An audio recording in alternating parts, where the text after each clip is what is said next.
आज का हमारा टॉपिक है सोलर एनर्जी। तो आप लोगों ने कई लोगों ने नाम तो सुना होगा कि सोलर एनर्जी बोलते हैं। सोलर एनर्जी होती क्या है? ठीक है। अब सोलर एनर्जी क्या होती है मैं आपको क्लियर करता हूँ। सोलर एनर्जी में क्या होता है कि हम जो सन से हीट आती है, हीट को इलेक्ट्रिकल एनर्जी में कन्वर्ट करते हैं, उसको हम सोलर एनर्जी में कहते हैं। ठीक है। अब सोलर के में से हीट को हम कैसे कर देंगे, इलेक्ट्रिकल एनर्जी में कन्वर्ट करके कर सकते हैं। तो सोलर एनर्जी के लिए हम फोटोवोल्टिक सेल यूज करते हैं। ठीक है। फोटोवोल्टिक सेल बना होता है अपना सेमीकंडक्टर का, सेमीकंडक्टर सिलिकॉन का। अब सिलिकॉन तो आपको पता ही नहीं पता। सिलिकॉन को जब सैंड होती है, जो सैंड को हम 2000 डिग्री सेंटीग्रेड को हीट करते हैं, हीट करने के बाद सिलिकॉन को बनाते हैं, सिलिकॉन उससे बनता है। अब सेमीकंडक्टर का मतलब समझ रहे हो कि सेमीकंडक्टर वो कंडक्टर कंडक्टिंग का काम भी करता है, नॉन कंडक्टिंग का भी काम करता है। ठीक है। तो कभी उससे इलेक्ट्रॉन फ्लो कभी नहीं हो सकता है, तो उसको और ज्यादा कंडक्टिविटी प्रोवाइड करने के लिए हमें क्या होता है कि इसकी डोपिंग भी करनी पड़ती है। आपने केमिस्ट्री में पढ़ा होगा कि डोपिंग क्या होता है। डोपिंग का मतलब एक मटेरियल में दूसरे मटेरियल को मिलाना। अब दूसरे मटेरियल को मिला के हम उसकी कंडक्टिविटी को बढ़ाने की कोशिश करते हैं। इसमें हम एल्यूमिनियम को भी मिलाते हैं और फॉस्फोरस को भी मिलाते हैं। अब जो एटॉमिक नंबर होता है सिलिकॉन का, 14 होता है। 14 मतलब उसके आउटर सेल में 4 इलेक्ट्रॉन है। ठीक है।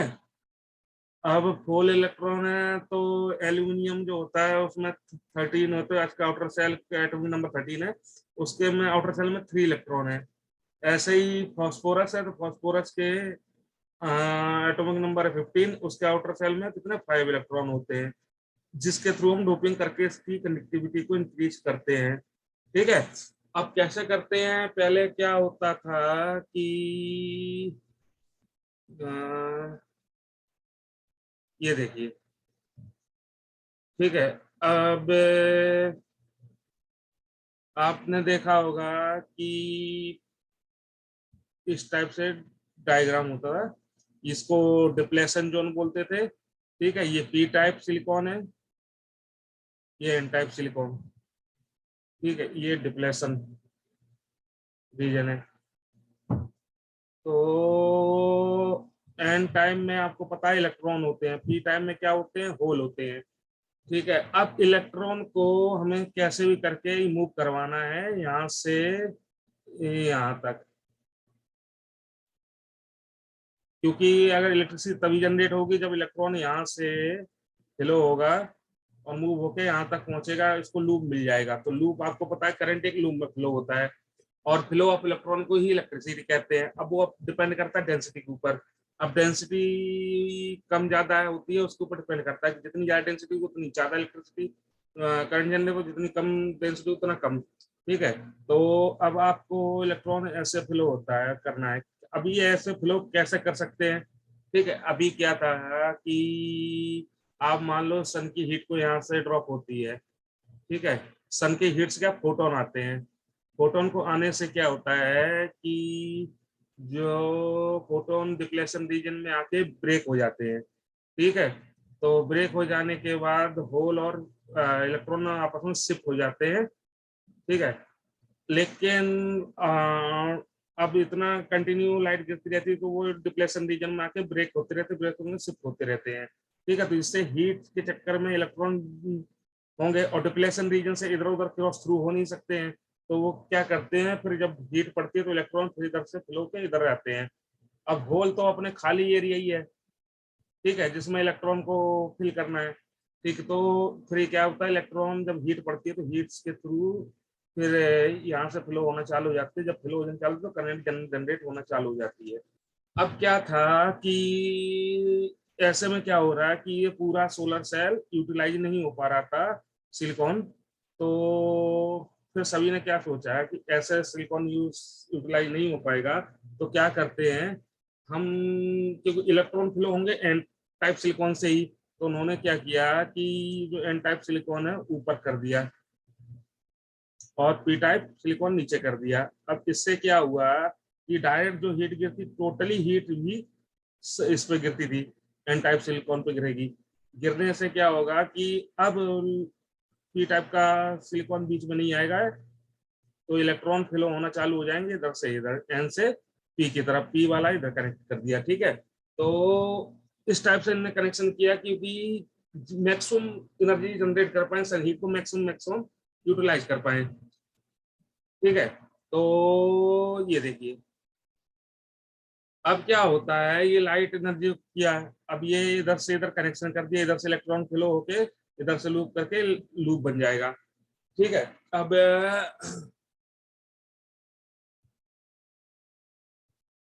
ये डायग्राम में पूरा क्लियर नहीं है, मैं आपका दूसरा डायग्राम लेके आता हूँ।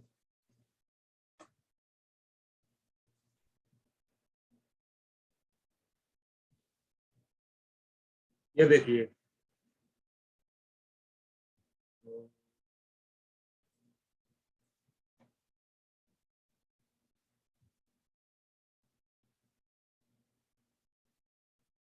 एक मिनट रुकना, मैं बताता हूँ आपको।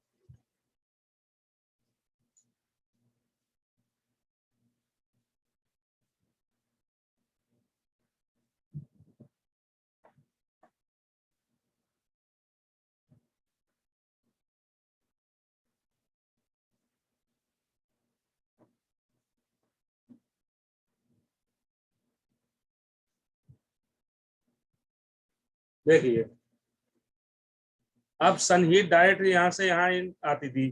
ठीक है, अब यहाँ से आने के बाद देखो ये क्लियरली कि अगर हीट यहाँ से गिरेगी तो आपके इलेक्ट्रॉन अगर यहाँ से यहाँ मूव करते हैं तो यही पोर्शन सिर्फ कवर अप हो पा रहा है आपका। ठीक है, अब इस पे पूरी सनलाइट नहीं गिर पा रही है सभी जगह पे, तो देखिए आपको डायग्राम में दिखाया हुआ है, क्लियर मेंशन किया हुआ है। ठीक है, ये डिप्लेशन जोन है बीच में, कि इधर से ना, इधर से इधर कोई नहीं जा सकता, कुछ भी नहीं जा सकता, ना इलेक्ट्रॉन ना हो। ठीक है, अब यहाँ से देखो इलेक्ट्रॉन जब हीट गिरी तो हीट गिरने से क्या, इलेक्ट्रॉन यहाँ से मूव होना चालू हुए, इलेक्ट्रॉन मूव होके इस रूट के थ्रू गए, यहाँ से रूट से होते हुए, अगर यहाँ पे कुछ भी जोड़ दिया है वो तो पता ही है, फ्लो ऑफ इलेक्ट्रॉन इलेक्ट्रिसिटी तो वो जल जाएगा। क्लियर है, तो फिर इन्होंने सोचा इसको अगर पूरा यूटिलाइज करना है, तो फिर उन्होंने पूरा यूटिलाइज करके क्या किया, एन टाइप की जो लेयर है उसको ऊपर कर दिया और पी टाइप की लेयर को नीचे कर दिया। ठीक है, ये देखो इसमें क्लियर हो रहा होगा, इसको जूम जूम जूम जूम। हाँ, तो देखिए,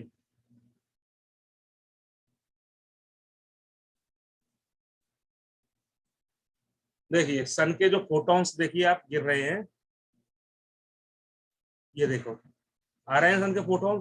photon observed in depletion zone in electron hole creation, मैंने बोला था डिप्लेशन जोन में जाके कि वो आसानी से यहाँ ब्रेक हो जाए फोटॉन्स, फोटोन होने के बाद देखो होल इधर आ गए और इलेक्ट्रॉन इधर चले गए। अब इलेक्ट्रॉन इधर से गए तो इधर से मूव होते हुए इधर से फ्लो होने लग गए, अब फ्लो होके फिर इधर से इधर आए। ठीक है, एक अपना लूप क्रिएट कर लिया, इलेक्ट्रिसिटी जनरेट हो गई।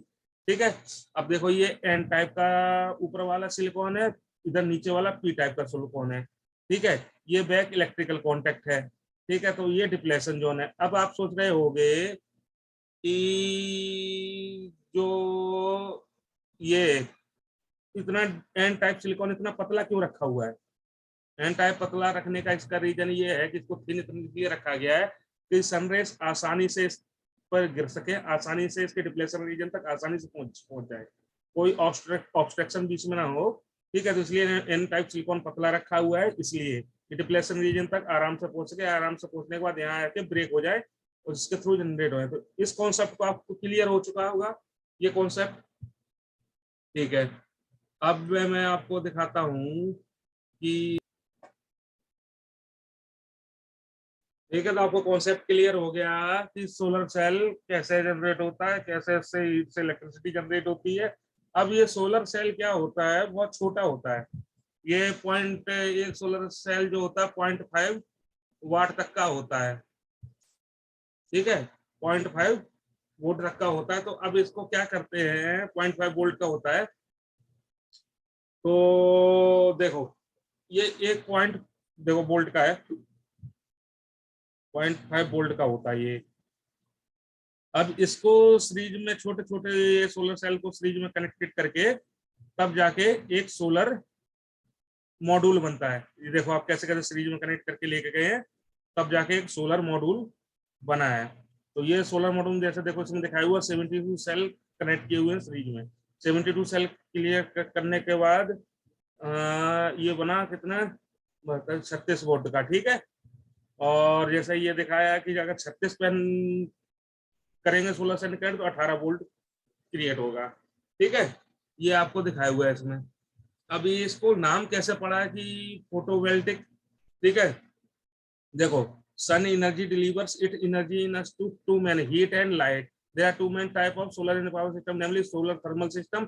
अब देखो ये जो सन की एनर्जी सोलर वाटर हीटर पे गिरती है उसको सोलर हीट बोलते हैं, और इसको सनलाइट बोलते हैं जो इसमें ड्रॉप होती है, ठीक है। Convert light into electricity. अब नाम कहाँ से आया? The word photovoltaics comes from photo means meaning light, ठीक है। एंड वोल्टिक मीन्स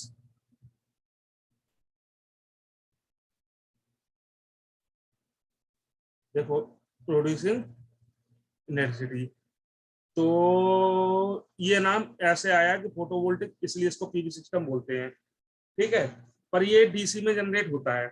अब डीसी में जनरेट होने के बाद एसी में कैसे करना वो तो मैं आपको चलो आगे चल के पूरा क्लियर करूंगा, क्लियर करूंगा कैसे कैसे होता है, ठीक है। तो आपको ये कॉन्सेप्ट तो क्लियर हो गया होगा कि कैसे होता है। स्ट्रिंग साइजिंग वगैरह तो आपको दिखाते हैं, ठीक है। अब देखो कि ये सोलर पैनल का कैसे बनता है। अब ये देखो टॉप इसका जो है वो है इसका टॉप, देखिए टॉप पे इसको फ्रेम है। ये फ्रेम किस काम में आता है? फ्रेम आता है सिर्फ और सिर्फ और कुछ नहीं, इसको ऊपर से होल्ड करने के लिए, ठीक है। अब एक गिलास है, ठीक है।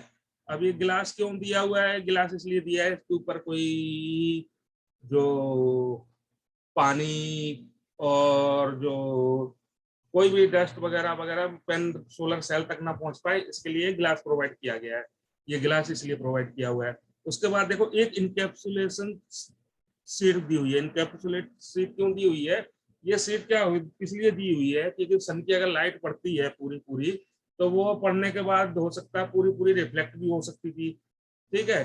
और उसका मान के चलो 100 में से अगर 100% गिरती है, 100 में 20% सिर्फ सोलर सेल पे पड़ी, उसके अलावा टोटली रिफ्लेक्ट हो गई है। तो इनकैप्सुलेशन सीट का फायदा ये है कि ये टोटल पड़ती है और इसमें सिर्फ 5% को ही रिफ्लेक्ट कर होने देता है, उसके अलावा 95% को सोलर पे सेल पे गिरने देता है कि ताकि सोलर एनर्जी और एफिशिएंसी अच्छी हो सके। सोलर एनर्जी 95% कम से कम सोलर हीट पे गिर सके, ठीक है, सोलर सेल पे। इसलिए तो इसको भी दिया हुआ है सेम इनकैप्सुलेटेड। आप देखो इसके जस्ट नीचे भी एक इनकैप्सुलेटेड सीट दी हुई है, ठीक है। अब ये जो इनकैप्सुलेटेड सीट है कि यहाँ से जो अगर जो हीट पड़ रही है चाहते हैं इसके नीचे ना जाए, ज्यादा एनर्जी नीचे की ना जाए। आप एक होता है PID loss, potential induced degradation बोलते हैं इसको, पोटेंशियल इंड्यूस्ड डिग्रेडेशन बोलते हैं। इसमें क्या होता है अगर ये इनकैप्सुलेशन सीट अगर ब्रेक हो जाती है, डैमेज हो जाती है या खराब क्वालिटी की होती है तो क्या होता है कि जो सोलर हीट तो इस पर पड़ती है, तो जो इलेक्ट्रॉन है वो इसके बॉडी से नीचे से यहाँ से फ्लो होना चालू हो जाते हैं। फ्लो हो जाने के चक्कर में कि इसके बॉडी पे और जो हीट है वो हीट भी आजकल वो नीचे पहुंच जाएगी, तो ये भी एक प्रॉब्लम वाली बात है, ठीक है। तो इसके लिए इनकैप्सुलेशन सीट दी हुई है कि इसके कुछ नीचे इलेक्ट्रॉन ना जा सके और ना हीट पूरी नीचे जा सके, ये यहीं पे ही ब्लॉक कर दे। उसके बाद पूरी जो सन की जो हीट है वो उसको पूरा पूरा ऑब्जर्व करे, ऑब्जर्व करने वाले इलेक्ट्रिसिटी जनरेट करे और रिफ्लेक्ट बहुत कम करे, ठीक है। अब इसको नीचे से ये बैक सीट है, ये नीचे से कुछ मतलब ना मूव होने देता और इसको होल्ड करने के काम में टाइट कर देता है। इसको बिल्कुल यहाँ से करके होल्ड करके टाइट कर दोगे, सोलर पैनल पूरा सोलर मॉड्यूल बन जाएगा। चलिए नीचे जंक्शन बॉक्स प्रोवाइड किया हुआ है, अब यहाँ से जो आपके ये जो जा रहे हैं कॉपर कंडक्टर जो आपस में कनेक्ट होकर सीरीज में आके गए हुए हैं, लास्ट में आके जंक्शन बॉक्स से आके दो, एक पॉजिटिव टर्मिनल और एक नेगेटिव टर्मिनल बाहर आ जाता है, जिसको हम कनेक्शन सीरीज में कर करके आगे कर देते हैं। इससे सोलर पैनल सीरीज में जाते हैं, इलेक्ट्रिसिटी जनरेशन के लिए काम में आते हैं। तो ये आपका सोलर पैनल का एक सोलर मॉड्यूल का स्ट्रक्चर हो गया। क्लियर हो चुका है कि कैसे ये होता है। आजकल तो सोलर पर भी एक इसके आगे बाद में पढ़ाऊंगा, जो बिल्कुल भी नीचे बहुत कम हीट होने देता है। हीट होने के चलते होंगे सोलर की पैनल की लाइफ बढ़ जाती है और इफिशियंसी बढ़ जाती है। ठीक है, वो बाद में बताऊंगा कि कैसे करते हैं, सोलर पल्प टेक्नोलॉजी क्या होती है, जिसकी लाइफ बढ़ जाती है। आपको बस ये कॉन्सेप्ट क्लियर करना था कि ये कैसे वर्क करता है। अब इसमें भी पैनल आते हैं मोनोक्रिस्टलिन, पोलोक्रिस्टलिन। मोनोक्रिस्टलिन क्या होता है पैनल, ये अच्छी, इसकी एफिशिएंसी अच्छी होती है, सबसे अच्छा पैनल यही होता है और ये महंगा भी होता है। ठीक है। अब ये क्या होता है, ये सिंगल क्रिस्टल के थ्रू बनाया जाता है। एक क्रिस्टल को डिवाइड करके उसको पार्ट में काट काट के सिंगल में क्रिस्टल के थ्रू बनाया जाता है, तो इसकी इसलिए एफिशिएंसी अच्छी होती है। और मोनो क्रिस्टल को पहचाने को कैसे, कि वो ब्लैक कलर में होता है, ब्लैक करने के बाद, कलर में होने के बाद देखना है इसमें ये वाइट में कॉर्नर इसके शार्प नहीं रहते हैं, इस टाइप से एज क्रिएट किया जाता है, इसके थ्रू पहचान लोगे ये मोनोक्रिस्टल है। ठीक है, मोनोक्रिस्टल सबसे अच्छा पैनल में बोला जाता है सिलिकॉन का, तो मोनोक्रिस्टलाइन पैनल बोला जाता है। ठीक है, उसके बाद है पॉलीक्रिस्टलाइन। पॉलीक्रिस्टलाइन क्या होता है, कई क्रिस्टल को मर्ज करके बनाया जाता है। ठीक है, देखिए आपका इसको दिख भी रहा है इस टाइप से। देखिए इनमें वो शार्प एज है, डॉट नहीं है। देखो ये कॉपर का जो जा रहे कंडक्टर, बस बार देखो उसमें देखिए शार्प एज है, बिल्कुल उस टाइप से स्केट नहीं किया हुआ है। ठीक है, ये पॉलीक्रिस्टलाइन पैनल होते हैं। पॉलीक्रिस्टलाइन के बाद होते हैं थिन फिल्म। थिन फिल्म की और कम इफिशियंसी होती है, फ्लेक्सिबल होता है। ठीक है, तो वो तो बहुत कम यूज करते हैं, फिर भी आप देख लो ये सोलर थिन फिल्म इस टाइप का होता है। थिन फिल्म इस टाइप के होते हैं, बिल्कुल इनकी बहुत कम इफिशियंसी होती है, और इसलिए इफिशियंसी कम होती है कि छोटे छोटे क्रिस्टल को, टुकड़े बचे हुए क्रिस्टल को मिला के बनाए जाते हैं, इसलिए इनकी efficiency कम। आप दिखा देता हूँ कि सोलर मोनो उसमें पॉलीक्रिस्टल में देखिए, देखो ये रिबन होता है जो पतली पतली स्ट्रिप्स में बन के आता है। ठीक है, देखो सिंगल क्रिस्टलाइन मोनो क्रिस्टलाइन है ये। देखो टिपिकली डार्क ब्लू या ब्लैक कलर में होता है। ठीक है, ये देखो ये स्ट्रिंग देखो, देखो इसकी एफिशिएंसी ये देखो, पर ये तो बहुत ही कम दिखा रहा है। मैं आपको दूसरा उसमें दिखा देता हूँ।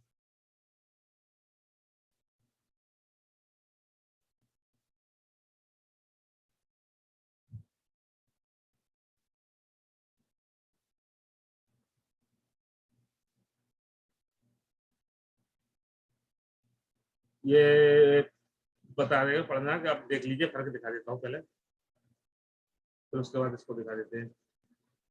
ठीक है, इससे आपको क्लियर हो जाए। देखो मोनोक्रिस्टलाइन, ये देखिए blue, grey, black, high light absorption देखो, तो इसकी एफिशिएंसी देखो 14 से 19% होती है। ठीक है, कितना इसका सरफेस एरिया कवर होता है, देखो पर में देखो ये। अब पॉलीक्रिस्टलाइन देखो ब्राइट ब्लू स्पीकर, और इसका देखो एफिशिएंसी देखो ये। ठीक है, सरफेस एरिया देखो 1 किलोवाट के लिए कितना कम यूज हो रहा है, और इसका देखो कितना ज्यादा यूज हो रहा है। इसका तो बहुत ही ज्यादा यूज हो रहा है। ठीक है, इसलिए ज्यादा यूज हो रहा है, इसलिए इसकी एफिशिएंसी कम है। ये देखो थिन फिल्म इन कलर में होती है, और उसकी एफिशिएंसी देखो ये। ठीक है, अब ये थिन फिल्म के ही पार्ट आ जाते हैं। एक होता है अर्मोफस सिलिकॉन। ठीक है, ये देखो एयरफॉर्म सिलिकॉन, ये कैडमियम इंडोल क्लोराइड होता है। ठीक है, कॉपर इंडियम गैलियम सेलेनाइड, ये सब थिन फिल्म के टाइप। देखो इनकी एफिशिएंसी 9 to 12%, कितना सरफेस एरिया दे रहे हैं। ठीक है, कैडमियम टेलुराइड का देखो इसका एफिशिएंसी। ठीक है, लेकिन हम इसको यूज नहीं करते, इसलिए ज्यादा उसको पढ़ाना भी फायदा के नहीं है। ये सब इंटरव्यू के लिए देख लेना आप कितनी इतनी एफिशिएंसी होती है, ये देखो। ठीक है, अब आते हैं मोनोक्रिस्टलाइन पे।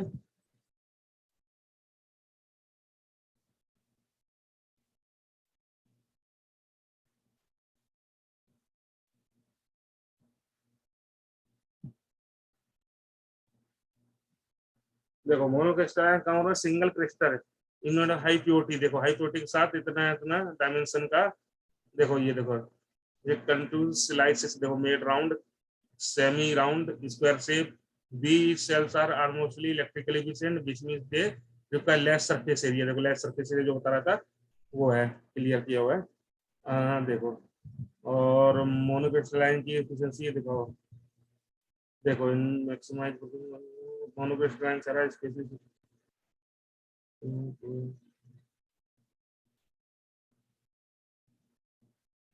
ठीक है। पॉलीक्रिस्टलाइन देखो by casting of cuboid form ignored dignoid cut into vast realized thin paper, ठीक है दिखा हुआ है। इसकी एफिशिएंसी देखो ये दिखाया हुआ है, ठीक है। तो आपको ये स्लाइड प्रोवाइड करा दूंगा, तो ये आप लोग देख लेना, ठीक है। अब क्या होता है, ये देखो सिंगल सेल को हमने बताया था जोड़ जोड़ के मॉड्यूल बनाते हो, और मॉड्यूल को जोड़ जोड़ के आप स्ट्रिंग बनाते हो, ठीक है। स्ट्रिंग को अगर जंक्शन बॉक्स के थ्रू एक स्ट्रिंग को जोड़ते हो, स्ट्रिंग मान लो 30 मॉड्यूल है, ठीक है, 20 मॉड्यूल है। अगर दूसरे स्ट्रिंग में भी 20 या 30 मॉड्यूल है, उसको जोड़ के एक एसएमबी से जोड़ते हो, एसएमबी के बाद जो आउटपुट ले जाते हो उसको एरे बोलते हैं, क्या बोलते हैं, एरे। क्लियर हुआ, स्ट्रिंग को जोड़ जोड़ के जो बनाते हैं और जाके इसको एमपीपीटी से इन्वर्टर की एमपीपीटी से कनेक्ट कर देते हो, वो चलो बाद में बताऊंगा, उसको एरे बोलते हैं हम लोग। तो आज का क्लियर हुआ हुआ कॉन्सेप्ट, ये सोलर कैसे करते हैं, एनर्जी कैसे जनरेट होती है, कैसे इलेक्ट्रिसिटी जनरेट होती है, आपको क्लियर हुआ। फिर आपको बताते हैं किस किस टाइप के प्लांट होते हैं, कौन कौन से होते हैं, वो क्लियर करते हैं। आज का तो ये टॉपिक क्लियर हो गया होगा।